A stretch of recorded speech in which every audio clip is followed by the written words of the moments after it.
Hello, everyone. It's Dr. Manjiri Nadkarni, Ayurvedic MD, registered holistic nutritionist, back today for another session on Wellness Wednesdays. And for the entire month of February, we are talking about thyroid, about optimizing our thyroid function. So, as I've mentioned, that this butterfly shaped gland that's situated right in the front of your neck is super important in maintaining your physical, mental, as well as emotional health. And a thyroid malfunction is not only going to affect you on these levels, it is going to create more complications in different systems of the body. So that is something that you have to make sure that your thyroid stays healthy no matter what. And that's exactly what we have been discussing. For today's topic, I have decided to discuss a lot about the critical nutrients for thyroid function, because there is so much information on thyroid nutrients, and there is so much misinformation on thyroid nutrients as well. So let's talk about some of the important thyroid nutrients.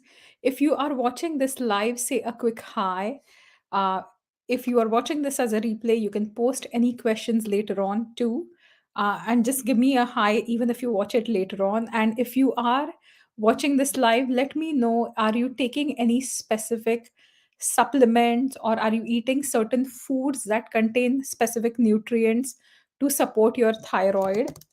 So that's one I want to know, that are you taking any, you know hey Geeta, are you taking any supplements, or are you using specific nutrients to support your thyroid, is my question to you.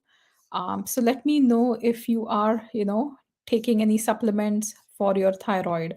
So we will start by talking about one of the most popular, one of the most um, important nutrients associated with your thyroid gland, and that is iodine or iodine, right? So iodine is the supplement that is associated with your thyroid gland, and it is extremely important for your thyroid hormones. In fact, when we talk about T3 and T4, which are your thyroid hormones, the 3 and the 4 stands for how many molecules of this iodine are associated with your with the hormone, right? So T3 will have 3 molecules of iodine, T4 is going to have 4 of the iodine. So that is exactly, iodine from foods and selenium from nuts. So that's perfect. So 3 atoms, sorry, not molecules, 3 atoms is T3, and 4 atoms of iodine is T4. And unless you have sufficient amounts of this iodine or iodine, like the pronunciation is slightly different for US and UK. So if unless you take sufficient amounts, your gland is not going to function well, right? So if you don't have enough iodine, it's going to cause deficiency, and that deficiency can cause several conditions. Number one is hypothyroidism, where your thyroid gland is not producing enough hormones, and you may have fatigue, weight gain, cold sensitivity, dryness, constipation. Second is goiter, which is an enlargement of the gland in front of your neck. So that is a compensatory mechanism in response to any iodine deficiency. And three is thyroid nodules, right? So if you have any abnormal growth, any lumps around your thyroid region, that is seen as thyroid nodules, and these need to be checked because you want to make sure these are benign and not cancerous. So you could even start palpating your gland, and if you start noticing a lot of nodules, or when you're swallowing certain foods, if you have any difficulty, it's always good to get your thyroid checked. Now, coming back to this iodine or iodine, thyroid are the only cells in the body that can actually absorb this mineral, and it is extremely important to make the thyroid hormones. Now, you want to make sure that you're not taking too much of iodine, right? So any doses about 200 micrograms per day, you have to be a little bit careful. I have had experiences that with some clients, when they have a lot of inflammation in the body and they start taking higher amounts of iodine, it's going to further stress the thyroid gland. It's already inflamed, it's already irritated, and then you're adding more of the iodine for it to process, and it's not going to work well. So if you are going through any autoimmune conditions like Hashimoto's, or if you are going to through any you know um, hypothyroid symptoms, iodine could be your friend. But you want to make sure that you're taking it in the right amounts, and always remember that iodine also needs a good amount of selenium for protection of the thyroid gland. So when you have a lot of inflammation, and if you're going to take a lot of iodine, this incorporation of the iodine into the hormone is going to create some reactions, some free radicals, and that is what selenium is going to counteract. And that is why you need to look at two things together: selenium as well as iodine. So certain diets like vegetarian or vegan or paleo diet, any kind of restricted diets, where you're going dairy free, you may not have good amounts of iodine. And one of the simple tests you can do for yourself, often the doctors will do it for you, but if you buy some iodine and if you apply a small patch on the skin, forearm or abdomen, about like a 2-inch area, leave it for 24 hours and observe how fast it has been absorbed, right? So if you apply this patch for 24 hours and it still remains brown or orangish after 24 hours, it shows that you have good levels of iodine and your skin is not absorbing it too fast. But if your patch fades very quickly, and if you don't have this patch after 24 hours, it is going to show you that you have low amount of iodine in your body, and your body is going to absorb this extremely fast, and that is known as iodine deficiency, right? So before you start supplementing with iodine, it is super important to know whether you're deficient or not. And you can get iodine from natural foods, also vegetarian foods. So some people are afraid because they're vegans or vegetarians and they're like, oh, I'm not getting enough iodine, because it's found in seafood, it's found in fish, it's found in oysters, it's going to be found in all the crustaceans as well, anything that's under the sea. But the beauty is it's also found in seaweed. So if you are taking nori, which is the covering of sushi, the green colored seaweed that we all eat when we are eating sushi, that has good amounts of iodine as well. Any seaweed, whether you're looking at kelp, you're looking at nori, that would have good amounts of iodine as well. So if you are not going for kelp, or if you are not going for nori, you can always take other supplements like spirulina or chlorella. Again, dosage really depends on the individual, so I cannot give you a fixed amount of dosage for everyone. Sea beans for vegans. What are sea beans? Soybeans or sea beans? Yeah, Wendy. So that's a good one. But I don't. Yeah, sea vegetables, right? So lots of those sea vegetables like nori, kelp, spirulina, chlorella, they will have good amounts of iodine, right? My suggestion always is if you absorb these minerals through food, you are going to get the best absorption rate, right? Because your body can process sea bean seeds. Okay, I'm looking at it for the first time. That's very interesting. I have never looked at sea beans. So this is very interesting. I will try to do a little bit more research on sea beans for sure. Yeah. So going back, so make sure you take these nutrients in the food form. When you take it through the food form, it is going to absorb without causing a lot of problems. You can always take a supplement in higher doses, and that can be a little detrimental to you. But often with food, it is incorporated very easily and it's not going to give you a lot of side effects. If you are somebody who's absolutely hating, anything like seaweed, because it does have that fishy odor, right? So that is the time you can supplement with iodine as well, but do the patch test first. So if you find that you are, deficient on the patch test, then definitely you can go for iodine. The second mineral I wanted to talk about is selenium. So, selenium is super, super, super important because it is the defense mineral for your thyroid gland. So, anti any oxidant damage that happens in our body has so many thousands and thousands of chemical reactions, and a lot of these natural reactions will create something called free radicals, right? So free radicals are reactive oxygen species. So there is this one irritated oxygen molecule that is single, so it wants to grab the pair as fast as it can, and in that process it will start damaging tissues, it will start damaging organs, it will start damaging your blood vessels as well, and it is one of the causes of different conditions, right? So when we look at these oxidants, there are a certain group of minerals, there are certain groups of foods as well that prevent this oxidant damage to the body, and they are known as antioxidants or antioxidants. So these are extremely useful for your body. Selenium is one of the best possible antioxidants you can find, and it is also something that is very specific for your thyroid hormone.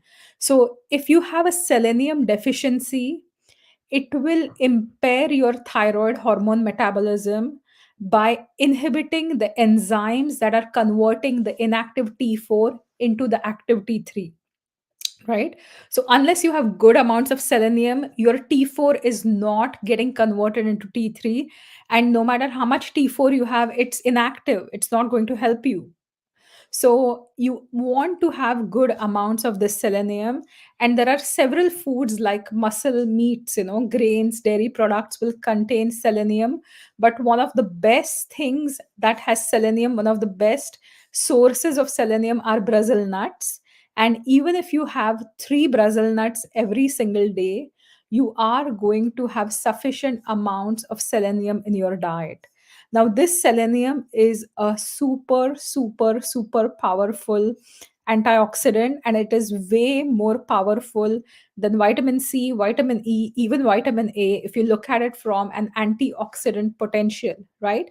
So, super important for you, and it is also extremely important for balancing your immune system. So, if you have a heightened hyperreactive immune system, it's going to lower it. If you have an underactive immune system, it's going to increase it, right? So selenium is super important. So you can have Brazil nuts, or you could take it as a supplement as well. The third one that I wanted to talk about is zinc. Zinc, again, for all hormones, is extremely important. It is a catalyst in different enzymatic reactions in the body, in the sense that if you don't have zinc, those reactions will be very slow and they may not occur properly. So, in your body, there is the thyrotropin releasing hormone and the TSH. So, if your zinc is depleted, then you are going to have a higher TSH as well. So, you need good amounts of zinc for your thyroid gland. You also need good amounts of zinc for overall immune function. You need good amounts of zinc for healing the gut lining. If you don't have enough zinc, you are prone to have what we call intestinal permeability or leaky gut. There are lots of studies done on zinc and leaky gut, and if you have zinc deficiency, you are more likely to have autoimmune conditions. Zinc is also super important for balancing your blood sugar. So, for insulin sensitivity, zinc is an extremely important mineral. So, for men, typically you need 11 milligrams of zinc. Women, typically anywhere from 8 milligrams to 12 milligrams is required. And there are foods like oysters, certain beans, nuts, crab, lobster, whole grains. They are rich in zinc. If you're trying to source your zinc through grains, you want to make sure that phytic acid, which is found in the beans and grains, is deactivated by soaking the bean or the grain in water with apple cider vinegar.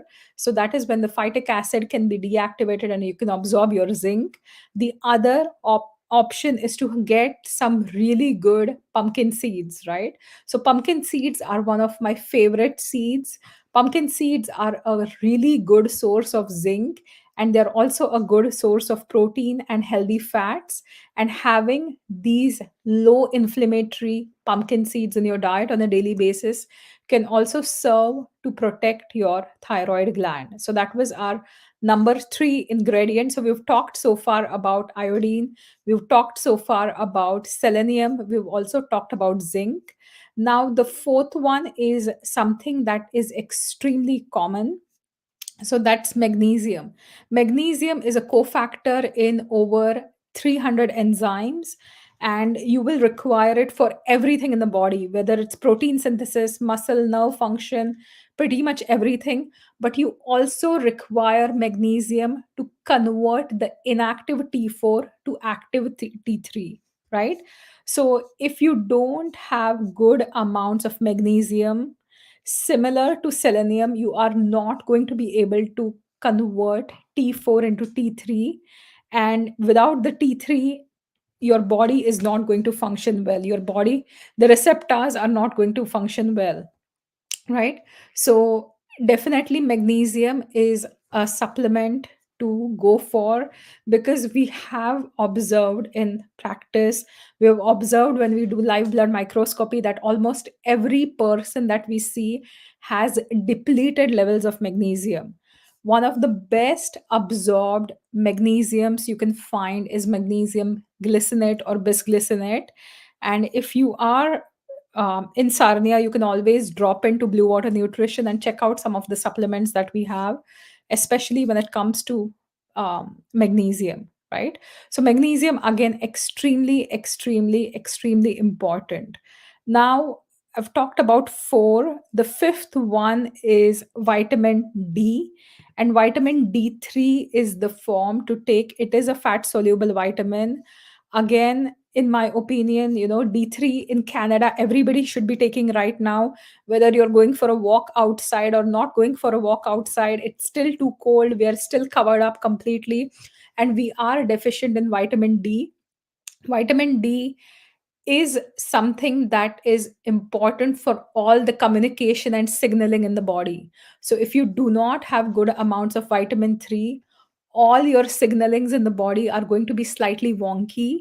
And there have been several studies done that have connected low levels of vitamin D with hypothyroidism as well as hyperthyroidism, which proves that you need sufficient amounts of vitamin D for your thyroid to function optimally.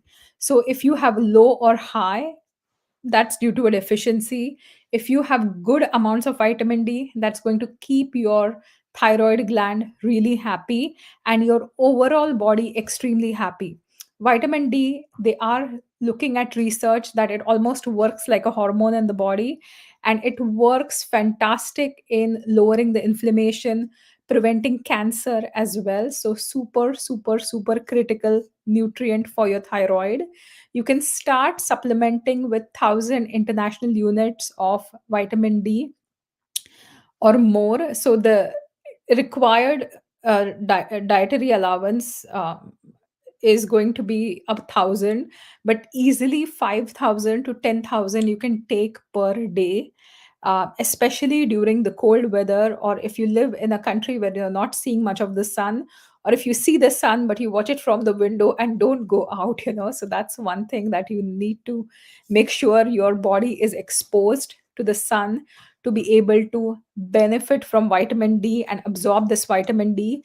And again, it depends on your skin color as well, right? So some people may not absorb as much vitamin D as others would.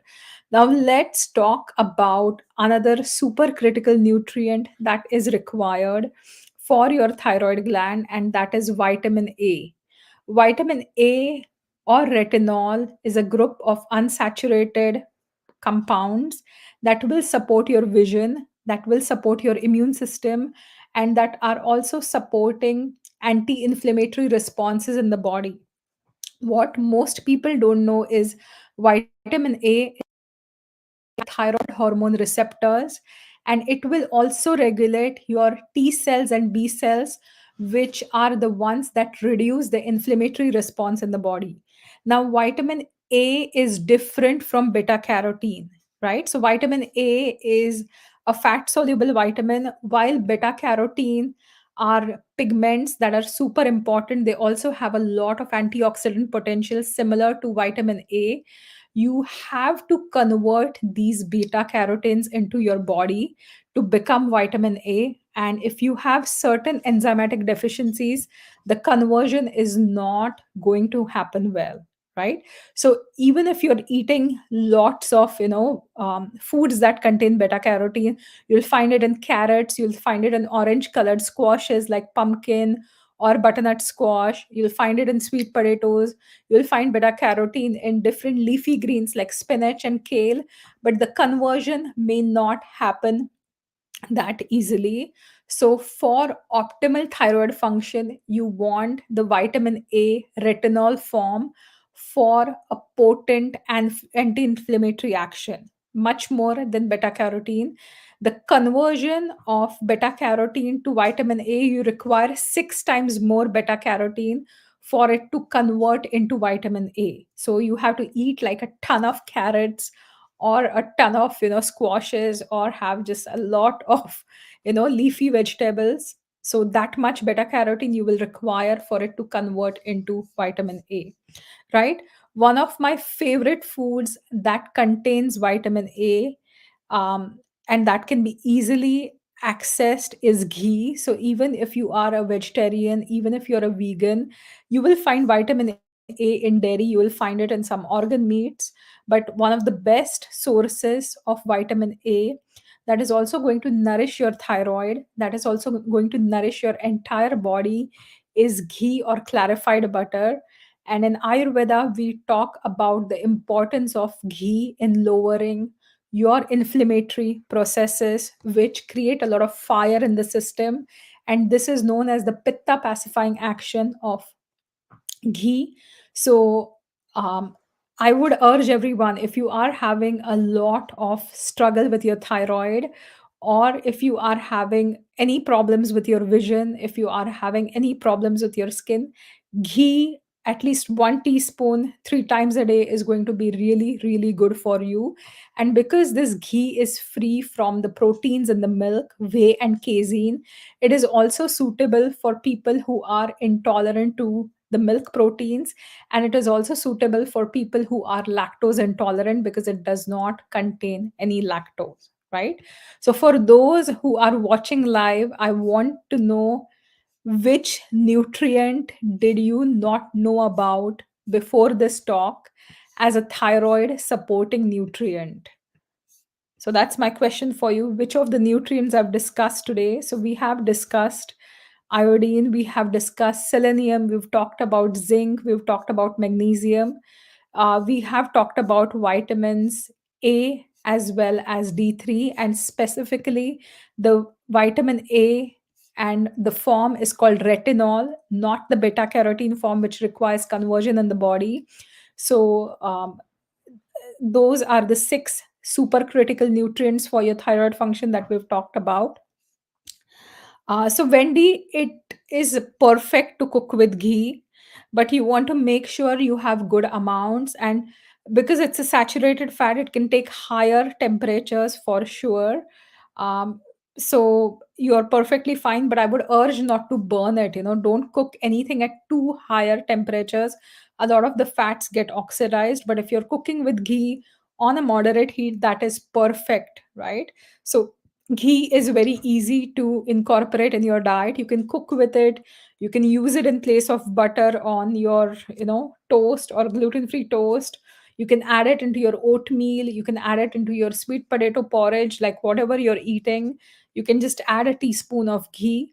Or if you are struggling with a lot of constipation, you can even have a teaspoon of ghee at bedtime, followed by a cup of warm water, and that will lubricate your intestines and help with the bowel movement.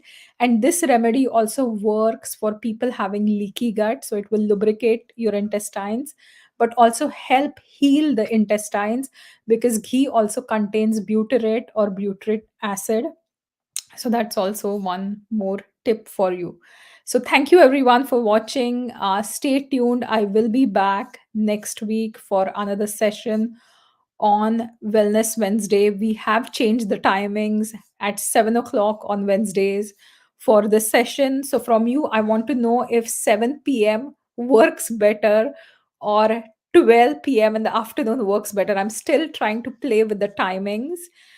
So if 12 p.m. in the afternoon works better, maybe April onwards, I will go back to the afternoon schedule.